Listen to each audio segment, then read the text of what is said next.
আমাকে আর সমুদ্রে যেতে হবে না, আমার ঘরের মধ্যেই চলে এসছে, ঘরে সমুদ্র। বুঝতে পারছো তোমার এখানে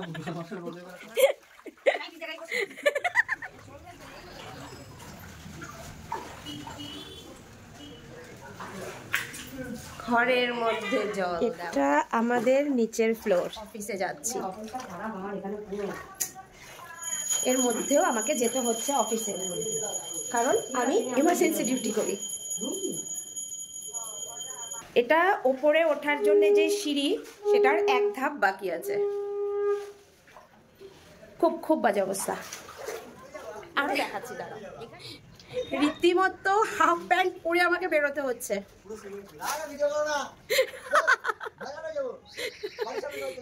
আমার অবস্থা দেখ, আমি কতটা তুলেছি। মাম্মা বাই বাই। কিছু বলার নেই, জাস্ট মানুষ বলে না দুঃখেও হাসে, আমাদের অবস্থা হচ্ছে সেরকম। জলে ভরে গেছে চারিদিকে। এবারে আর বাঁধটা আটকাতে পারিনি আমরা, মায়ের শরীর খারাপ, উঠতে পারিনি, অনেক রকম টেনশন। তার মধ্যে এরকম বন্যা, বাড়ি পুরো ডুবে বাজে অবস্থা। এটা আমার বাড়ির সামনের রাস্তা, বাড়ির এন্ট্রান্সটা দেখো, কি করে সামলাবো।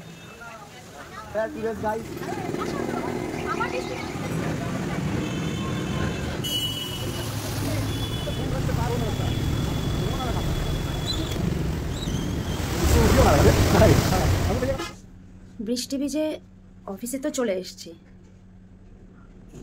কারণ আমাদের এমার্জেন্সি ডিউটি করতে হয়, কর্তব্যের খাতিরেও আসতে হয়।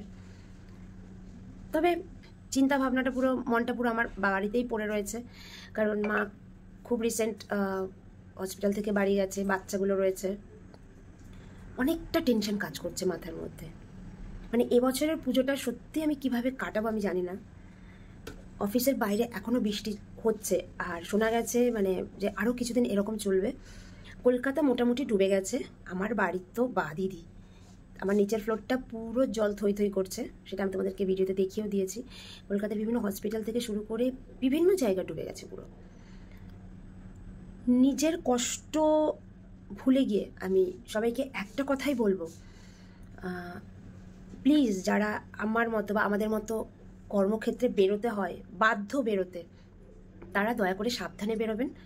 আর বাড়ির বাচ্চা বুড়ো যারা আছেন, বয়স্ক যারা আছেন, তাদেরকেও একটু মানে সেফ রেখে থাকে যেন, সেটা একটু দেখে বেরোনোর চেষ্টা করবেন।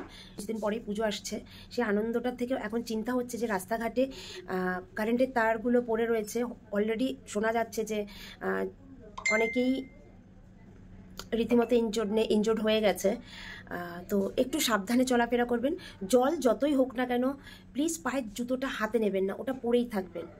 তাতে জুতো নষ্ট হয় হোক, আপনি বা আমি সেফ থাকবো। সবশেষে একটা কথাই বলবো, সামনে পুজো, ভালো থাকুন, সুস্থ থাকুন।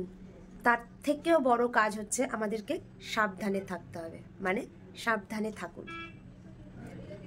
টাটা।